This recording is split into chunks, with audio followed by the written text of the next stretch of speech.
Ora, boa noite a todos. Cá estamos nós para um direto, desta vez em nome dos Guarda-Runners, um clube de praticantes desta cidade mais alta, da qual fazem mais de 80 sócios. E tendo em conta que o tema da atividade desportiva é um tema que tem despertado algumas questões por causa da pandemia, em específico por causa da Covid-19, hoje temos o prazer de convidar e ter aqui connosco o Dr. Ricardo Miranda, que é médico e está atualmente a fazer a especialidade em medicina desportiva. Curiosamente, o Dr. Ricardo é da Guarda. Sei que andou cá na escola secundária, depois obviamente fez a formação fora, superior, mas uma curiosidade é que é chefe da unidade de medicina do exercício da Marinha Portuguesa. Desde já muitos parabéns por este cargo. Doutor Ricardo, e aqui também ao meu lado está hoje a Marisa Santos, que é um dos elementos da direção e também é ela uma runner, que nos vai ajudar também aqui na condução desta entrevista, e desde já convidamos todos a participarem e a colocarem as vossas questões no que diz respeito então à atividade física. Doutor Ricardo, muito boa noite. Se calhar começaríamos só por Ricardo, Pedro e Marisa para ser mais fácil. Claro. E a primeira questão, que é a questão que toda a gente tem colocado, é afinal qual é que é o impacto da Covid-19 num desportista? É assim, o impacto do Covid-19 num desportista não é igual ao impacto do Covid-19 em qualquer pessoa. E o Covid-19 teve impacto não só nas pessoas, mas também no desporto, porque as competições foram paradas, o tipo de treino teve que ser alterado. Portanto, houve toda uma mudança do paradigma no desporto. Com o Covid, mesmo com o treino, isto aqui alterou.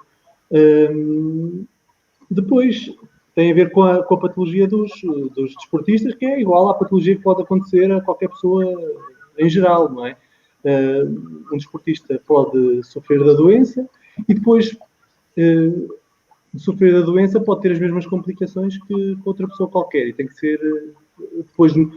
ser avaliado o seu retorno ao desporto, o return to play, e pronto, há algumas considerações que devem ser feitas relativamente a esse return to play, porque o Covid-19 é uma doença que afeta muitos órgãos, como sabem, afeta os pulmões, afeta o coração, afeta o sistema neurológico, o sistema nervoso, rins, portanto é um sistema de afecção multiorgânica e que nos desportistas tem também essa afecção, e como os desportistas estão sujeitos a um stress metabólico muito grande, é preciso também ter muita atenção a isso.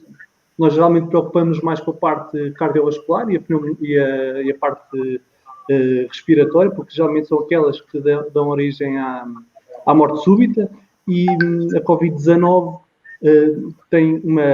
pode ter uma consequência que felizmente é rara, mas que é importante terem atenção, que é a miocardite pós-infecção viral, é uma infecção do miocárdio, do coração, e que acontece também noutras infecções virais, só que como a Covid-19 acontece em mais gente, acaba por acometer também mais pessoas. O número absoluto acaba por ser maior.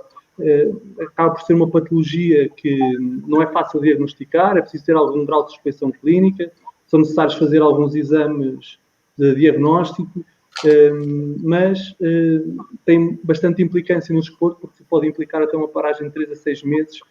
Portanto, o Covid-19 vai alterar toda esta dinâmica, e como é uma doença tão recente, nós não sabemos como é que ela se vai comportar no futuro, como é que ela se vai comportar no atleta. Portanto, para além de agora nós estarmos a lidar com a Covid-19 como uma doença aguda, nós temos que começar a pensar como é que vamos lidar com o pós-Covid-19, não é? Como é que nós vamos prevenir as consequências nefastas do Covid-19, porque já vimos que ela traz algumas consequências, portanto nós temos que nos precaver. Exatamente. Depois, só para concluir. Sim, Marisa, deixa passar então aqui. Eu ia só perguntar, um doente Covid-19 recuperado, quer retomar a atividade física. Sim. Como é que se processa isso? O que é que se recomenda a fazer? Pronto, um doente com Covid-19 pode ter vários aspectos, não é? Pode ir desde uma pessoa que não teve sintoma nenhum, que descobriu que tinha Covid-19 porque apareceu numas análises, ou uma pessoa que esteve internada nos cuidados intensivos. Portanto, todas elas vão ter um diferencial de diagnóstico e de prognóstico diferente. Portanto, uma pessoa que não tenha tido sintomas nenhuns, a priori não tem grandes problemas em fazer um retorno ao desporto. Ao desporto. Sim, obviamente que este retorno ao desporto deve ser igual a qualquer retorno ao desporto de qualquer pessoa normal ou qualquer pessoa que vai começar um exercício. O Covid-19 obrigou a um período de paragem, obrigou a um período de confinamento, portanto, houve um decréscimo da sua forma física, não é? Portanto, o retorno ao desporto deve ser sempre progressivo. Teve no mínimo 10 a 14 dias ali parado, portanto, tem que iniciar um programa de treino que a minha sugestão é que inicialmente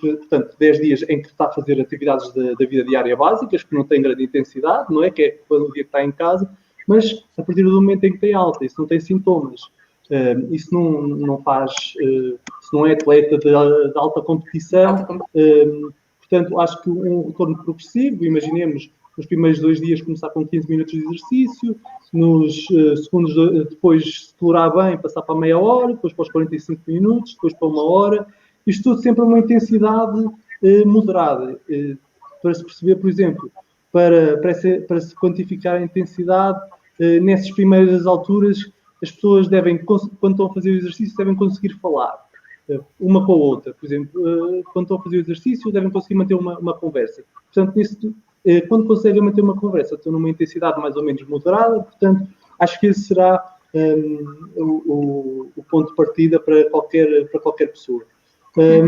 O que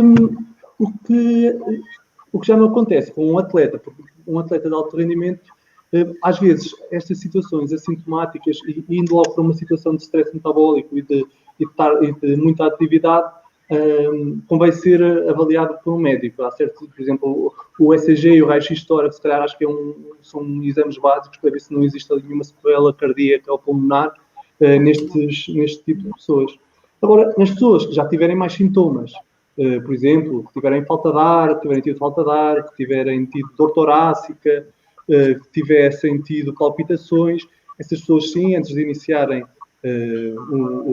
a atividade física, devem ser consultadas, devem ser feitos alguns exames complementares diagnósticos. Obviamente que ainda não existe um protocolo completamente definido, isto aqui é uma coisa nova, não se sabe as consequências a longo prazo, mas acho que é importante fazer-se esse rastreio inicial para se evitar, no fundo, complicações que possam ser evitadas e precavidas. Muito bem. Ricardo, com esta questão da pandemia, muitos têm ouvido falar sobre a atividade física, mesmo para as pessoas que estão confinadas, que tentem praticar alguma coisa, tentem fazer algum tipo de exercício, não só pela parte física, mas também pela parte psicológica. Claro. A questão que se coloca neste momento é que há muita gente que começou a praticar desporto. E essas pessoas começaram agora, né? Que cuidados é que devem ter para começar, pegando um pouco naquilo que estávamos a falar? E também queria que só que me respondesse uma pequena parte relativamente à primeira questão que eu coloquei, que era o impacto da Covid-19 no desportista, que é o facto de sermos atletas, temos alguma vantagem perante a Covid?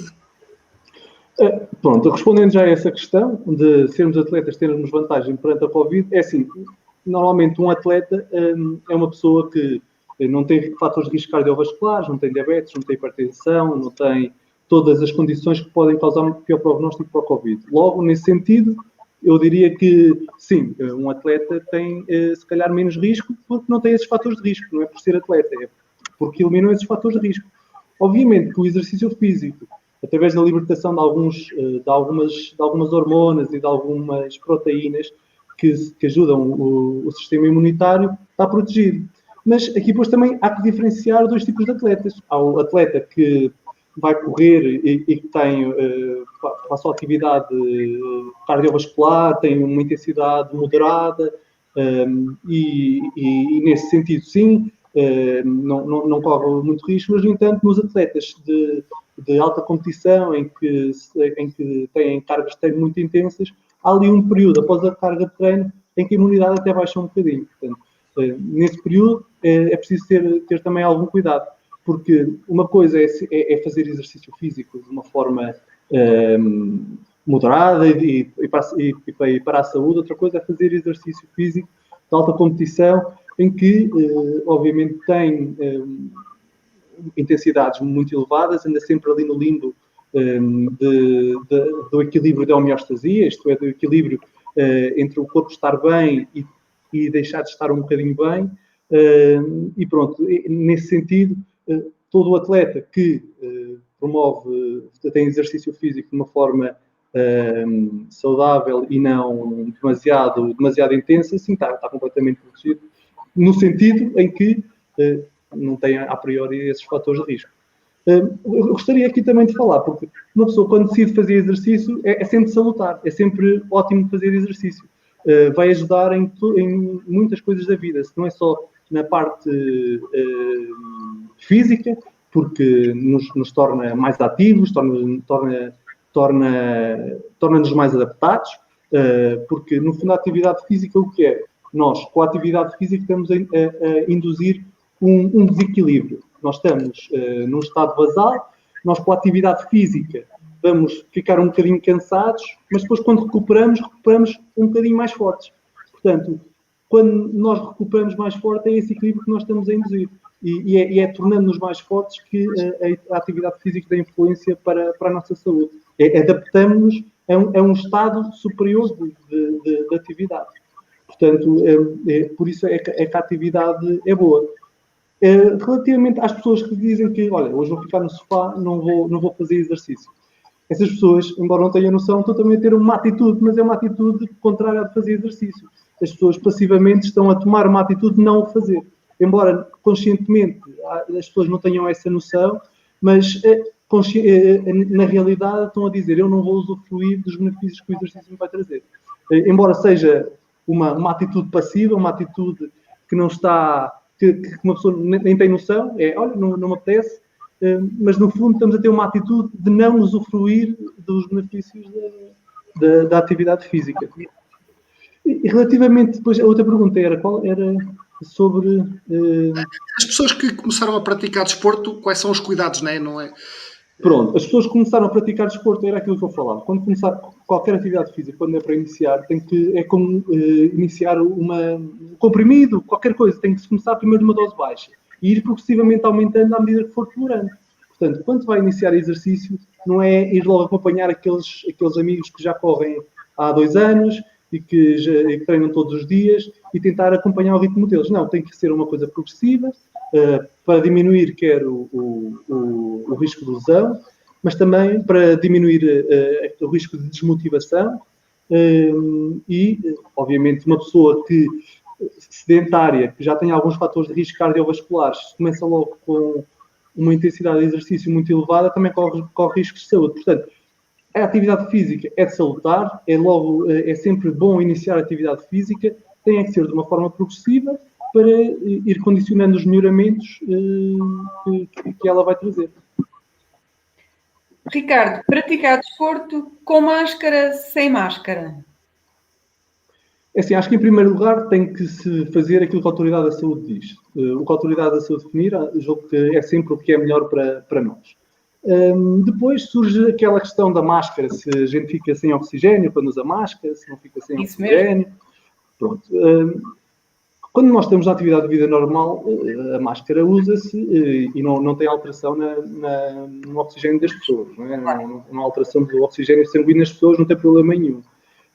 A máscara, o que é que funciona? Funciona como um meio físico que impede que saiam gotículas, não é? Mas também dificulta um bocadinho a saída de ar. Treinar com máscara, o que é que vai fazer? Vai fazer com que, se calhar, nos custe mais fazer exercício, porque nós temos que, os músculos respiratórios vão ter que estar um bocadinho mais ativos para superar aquela obstrução física que têm na boca e que geralmente não têm, não é? E é essa a principal desvantagem, porque nos vai deixar mais cansados. Vamos respirar mais vezes, vamos hiperventilar, porque vamos tentar compensar aquela obstrução de fluxo. e se calhar vamos cansar um bocadinho mais. O mesmo já não acontece com a atividade física muito intensa, mas isto é só para a atividade física muito intensa. Há alguns estudos que mostram que a atividade muito intensa, quando é feita com máscara, ela pode aumentar um bocadinho o dióxido de carbono, a pressão parcial do dióxido de carbono. E isso aí, se numa pessoa saudável não tem problema nenhum, numa pessoa, se calhar, com problemas cardiovasculares e com problemas pulmonares, pode traduzir em algum problema. Portanto, praticar desporto com máscara, sim. A altas intensidades, com cuidado, com estas nuances de se tiver algum problema cardíaco, algum problema pulmonar, pode treinar, mas se calhar numa intensidade um bocadinho mais baixa. E pronto, mas julgo que o mais importante é efetivamente praticar exercício. Se numa altura não dá para praticarmos numa intensidade tão elevada, pratica-se numa intensidade um bocadinho mais baixa, mas seja com máscara ou sem máscara, acho que o importante é fazer exercício de forma segura, fazer-se a avaliação de risco por um médico que esteja habituado a lidar com atletas, e julgo que isso aí será a melhor forma de atuar, e acho que sim, seja com máscara, seja sem máscara, deve-se fazer exercício. Depois, dependendo da intensidade do exercício, a intensidade do exercício é que acho que deve variar e deve ser ponderado. Muito bem. De que forma é que a corrida contribui para o reforço do sistema imunológico? A corrida contribui para o reforço do sistema imunológico, como contribui para todos os sistemas. A corrida é um desporto, exercita a parte cardiovascular. Exercitando a parte cardiovascular, vai fazer com que a parte metabólica, os diabetes, a hipertensão, tudo isso também esteja muito mais controlado. Portanto, eu volto a dizer, o exercício físico faz com que nós estejamos mais saudáveis, portanto, logo aí vai proteger-nos contra diversos tipos de doenças e estarmos mais prontos para reagir contra os patogénios que poderão vir. Para além disso, o exercício liberta também algumas, como já referi há bocadinho, algumas proteínas que, sim, também podem ajudar no controle e no reforço do sistema imunitário. E pronto, julgo que será mais nessa base de funcionar como diminuir a inflamação geral do corpo através da redução da incidência dessas doenças que podem levar dessas doenças crónicas, como a diabetes, a hipertensão, etc., que a gente já ouviu falar por causa dos fatores de risco para o Covid. Portanto, ela contribui, o exercício físico contribui muito para nós estarmos bem em todas essas atividades, em todas essas coisas da vida, do dia-a-dia e da nossa vida. Estamos mais prontos.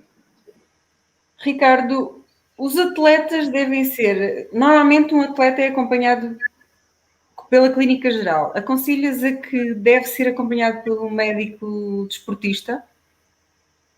É assim, um médico clínica geral pode ter essa capacidade e pode acompanhar muitos atletas e ter esse know-how e se sentir confortável. É claro, não vejo por que não. Agora, obviamente que o médico de medicina desportiva está mais habituado a lidar com patologias de atletas e vê as coisas mais vezes. E vendo as coisas mais vezes, obviamente, se calhar está mais esperto para determinadas situações, se calhar com que um clínico geral que não está tão habituado a lidar com esta situação estará, não é? Mas, obviamente, que se um clínico geral se sentir confortável a lidar com uma situação dessas, acho que sim, não vejo por que não. Obviamente que, se calhar, o médico de medicina desportiva, se calhar como lida mais vezes com atletas, está mais dentro, quer dizer, o fator, o trabalho dele o meu trabalho é no fundo estar sempre com atletas, ver o que é que tem que fazer, quais são os protocolos que deve utilizar, quais os que não deve utilizar. Mesmo o estudo é um bocadinho vocacionado mesmo para os atletas, portanto, se devem ser sempre um médico de medicina desportiva. Não é? Normalmente um médico desportista está mais desperto para determinadas... Sim, pronto, porque no fundo nós estudamos isso, não é? É isso com que a gente lida diariamente e é isso que fazemos diariamente. Portanto, enquanto um clínico geral, obviamente pode ter também esse tipo de diferenciação. Hoje em dia a especialidade de medicina desportiva não é só tirada pela via que eu estou a tirar, que eu estou a tirar uma formação de via internato. Antigamente, e ainda se pode fazer via pós-graduação, portanto, tira-se um ano de pós-graduação e depois tem que se fazer um exame à ordem. Obviamente, quando a pessoa tiver essa diferenciação, provavelmente está mais atento a essas situações, mas, claro, também julgo que o médico de medicina desportiva, se calhar, está sabe um bocadinho mais sobre essa situação do que eles, como um nefrologista há de saber mais sobre a rim do que um clínico geral, e que eu, e o neurologista há de saber mais sobre o sistema nervoso do que eu. Cada pessoa, se calhar, está mais direcionada para determinada área. Mas se um médico clínico geral se sentir confortável em fazer essas coisas, óbvio, acho que isto aqui depois é uma questão de recursos. Não existem muitos médicos de medicina desportiva no Sistema Nacional de Saúde, infelizmente. O único serviço que existe de medicina desportiva é o serviço onde eu estou, que é no Amadora Centro, no Hospital Franco Fosseta, lá em Lisboa, mas infelizmente ainda não existe uma forma de referenciação, por exemplo, em qualquer cidade, diretamente para o médico da medicina desportiva. Portanto, julgo que é importante haver essa diferenciação, é importante as pessoas que não tiverem essa diferenciação se sentirem confortáveis, já obviamente podem lidar, mas acho que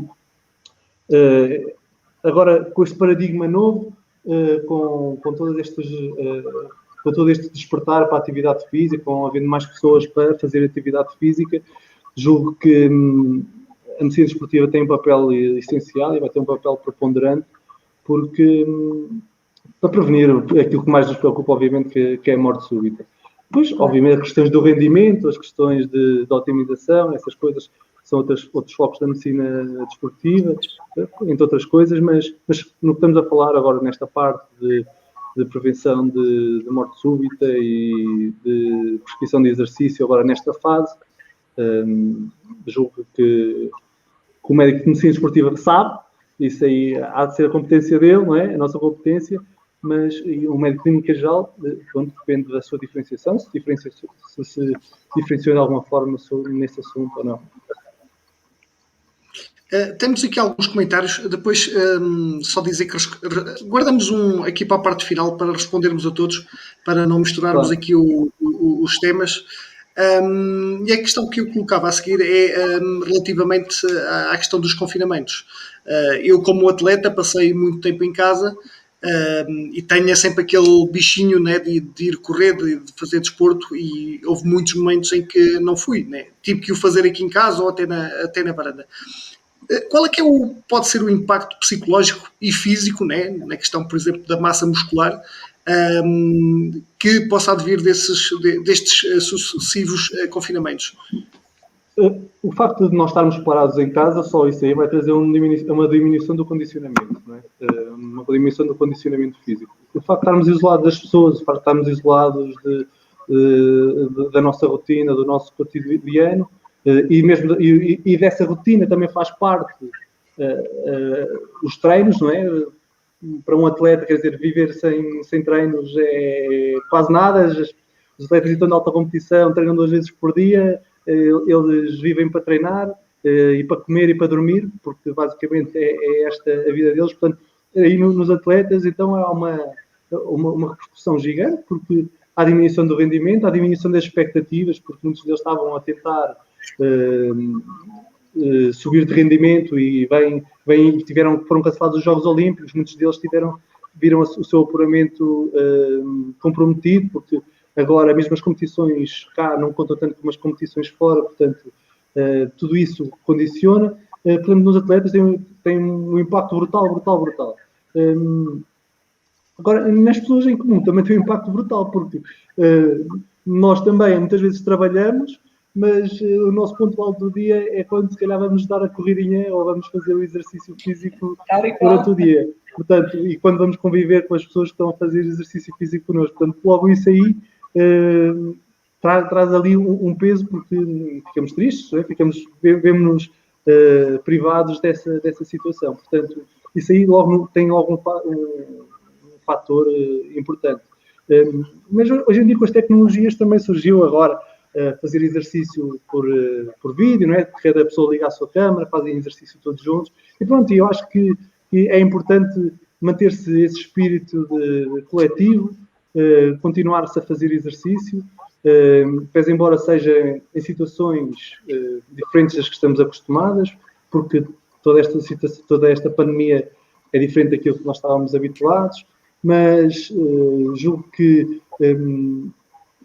o que traz isto aqui é efetivamente a diminuição do acondicionamento físico, que obviamente psicologicamente traz também repercussões, porque nos vemos privados de toda a nossa vida, toda a nossa rotina de treinos e de convivência com as outras pessoas. Isto aqui também levanta outra questão, que é este descondicionamento vai ter impacto depois também no return to play. Portanto, quando nós voltarmos, nós não vamos voltar com a mesma... no mesmo conhecimento que estávamos antes. Portanto, nós não podemos estar à espera de partir logo com o mesmo ritmo, fazer logo os mesmos quilómetros, fazer logo a mesma velocidade, fazer logo a mesma intensidade. Portanto, lá está, o return to play deve ser progressivo, deve ser feito, como eu disse antes, fazer-se a introdução dos exercícios, primeiro aumentando o tempo com uma intensidade reduzida. As pessoas que trabalham com frequências cardíacas, julgo que ali abaixo dos 80%, até ali às primeiras 2 semanas, trabalhar sempre abaixo dos 80% da frequência cardíaca máxima, e depois ir progressivamente aumentando. Mas para ser mais fácil, acho que é trabalhar nos primeiros tempos de uma forma que as pessoas consigam falar enquanto estão a treinar. Não é que não consigam cantar, mas consigam falar ainda. Julgo ser a forma mais fácil de ver a intensidade do treino, para quem não tem assim outras formas de ver, é ainda conseguir falar de uma forma... portanto, isso corresponde a uma intensidade moderada, mais ou menos, do treino. Ricardo, como médico, o que é que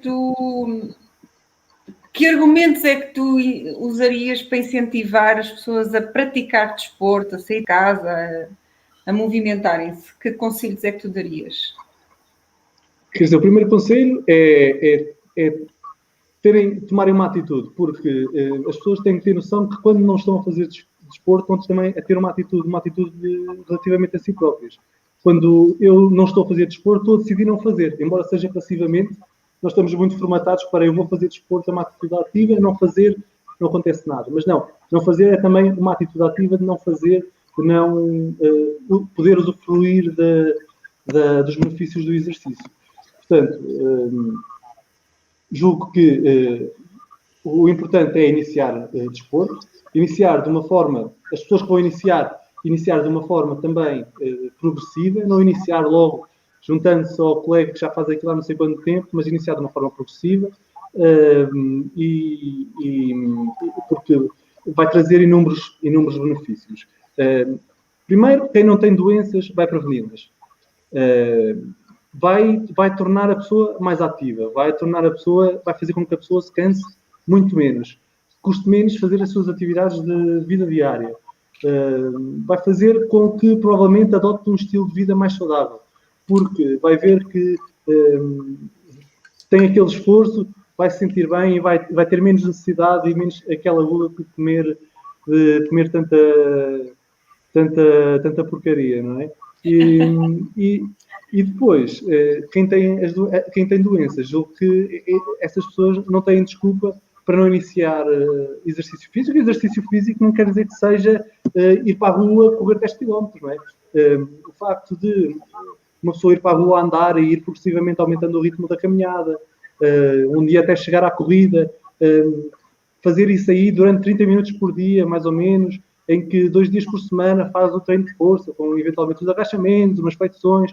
Portanto, julgo que tudo isso vai trazer um bem-estar físico à pessoa, vai promover melhores condições de saúde também à pessoa e, acima de tudo, vai traduzir, de certeza, um bem-estar psicológico, porque vai andar muito mais bem disposta e vai ter muito mais vontade para fazer coisas que antes não tinha. Então aconselhas a que todas as pessoas aqui da nossa cidade da Guarda e outros se juntem aos guarda-ranas, que comecem a praticar as suas caminhadas com os guarda-ranas e posteriormente comecem a correr connosco, não é? Sem dúvida nenhuma. Julgo que é muito importante e mesmo os guarda-ranas em si são uma coisa muito importante, porque já levaram muita gente a fazer exercício que não fazia antes, não é? E o facto de serem uma comunidade, serem muita gente, não é? E trazerem, pronto, agora é uma cidade pequena, toda a gente se conhece, se calhar conseguem trazer ainda mais gente. Portanto, o facto de funcionar como uma comunidade ainda é mais atrativo e julgo que as pessoas não se devem sentir inibidas por não conseguirem correr 2 km ou 1 km. Julgo que as pessoas que não vão para a caminhada, façam a caminhada, vão aumentando o ritmo da caminhada a cada momento e vão se tornando cada vez mais fortes e mais saudáveis. Muito bem. Então, pegávamos aqui até nas questões. Eu colocava aqui já voltamos ali à parte de quem nos está a ver. Voltando à questão da máscara, que tem gerado muita discussão. Não seguindo, digamos, aquilo que a DGS indica, mas o bom senso de alguém que corre sozinho, vamos considerar aqui pela cidade da Guarda, fará ou não sentido eu ter que usar a máscara quando corro por um sítio onde não existe ninguém? Se há distanciamento social, primeiro tudo fazer o que a Direção-Geral de Saúde recomenda. Isso aí é que é o mais importante, porque nós temos que seguir diretrizes estratégicas e se cada um remar para o seu lado, nós não vamos a lado nenhum. Portanto, o que é importante é nós seguirmos o rumo. As pessoas que estão a traçar, de certeza que têm um plano estratégico e se todos nós cumprirmos isso, provavelmente, de certeza que isto vamos a bom porto. Agora, se cada um seguir rumos diferentes, julgo que isso aí pode fazer com que haja um passo atrás na evolução desta pandemia. Portanto, acima de tudo, seguir o que a Autoridade de Saúde diz. Agora, relativamente a ir correr com distanciamento social, julgo que sim, que não faz sentido usar máscara só para se proteger a si próprio quando vai para um terreno isolado. Portanto, indo correr para um local que não tem ninguém, não irem em grupos correr, julgo que isso não trará prejuízo para o atleta e para quem vai correr. Depois temos aqui uma questão também do Ricardo Simão e também da Ana Gomes, que eu também já passo, que é estas pessoas que se iniciam na atividade esportiva e até aquelas que já lá andam, obviamente, pronto, se devem, mas falar que já lá andam, acho que devem ter essa noção que é importante perceberem como é que estão fisicamente, né, e fazer os tais exames. Mas estas pessoas que iniciam... Houve aqui um corte que eu depois não consegui ouvir. Ok, pronto. Eu estava a dizer que estas pessoas que iniciam agora a atividade física, devem elas ou não procurar especialistas profissionais para prescrição de exercício? É assim, se as pessoas que nunca fizeram nada e não têm nenhum fatores de risco, não têm nenhuma doença, eu julgo que sim. É essencial haver uma pessoa que faça a prescrição do exercício. Se uma pessoa se quiser iniciar exercícios sozinha, julgo que podem não fazer nada, mas é essencial haver uma pessoa que faça essa prescrição. Não só a prescrição do exercício, mas mesmo a monitorização do treino. Porque, como eu disse, isto aqui tem que haver uma progressão no exercício. Na corrida, geralmente, a biomecânica da corrida já toda a gente tem, porque aprendemos nas aulas de educação física. No entanto, a programação do treino e pronto, não sei se fazem depois mesociclos ou pronto, tudo o que seja programar treino, julgo que é essencial, principalmente na fase inicial e depois para os atletas. Portanto, se houver essa programação, julgo que é essencial uma pessoa que seja profissional da prescrição do exercício para fazer essa prescrição. Também é importante haver aquelas pessoas, por exemplo, que começam em casa a fazer exercício ou vão para o ginásio e que não têm grande formação, nem sabem o que é que elas estão a fazer. É outra coisa que é essencial para prevenir lesões. Isto já fugindo um bocadinho aqui à parte do Covid, mas muitas das lesões vêm porque não é pelas pessoas começarem a fazer exercício. É porque as pessoas começam a fazer exercício com má técnica. E a técnica do exercício é essencial para prevenir lesões. Portanto, uma pessoa que diz, eu nunca fiz exercício, nunca estive doente. Fazer exercício, lesionei-me logo. Pois, primeiro porque se calhar não teve a progressão do exercício que deveria ter e por outro lado, se calhar não estava a executar tecnicamente o exercício da melhor forma. Portanto, os profissionais de prescrição de exercício e que estão nas ciências do desporto são essenciais e que tenham tenham formação nesta área, são essenciais para a prevenção de lesões e mesmo para a otimização de resultados. Sim. Muito bem. Queres fazer esta questão só para dizer?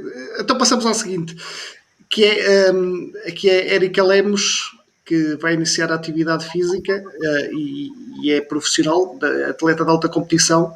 E está um pouco é uma grande atleta. Pronto, deve estar ou não preocupada, tendo em conta que foi infectada, mas aparentemente agora já deverá estar recuperada. É assim, para já é dar um beijinho à Érica, porque a Érica é uma grande jogadora de basquetebol, vai ser uma grande promessa do basquetebol feminino e se acho que ela deve estar preocupada. Isto é assim, há sempre que haver uma avaliação do risco e a avaliação do risco começa em como foi a sua doença, não é?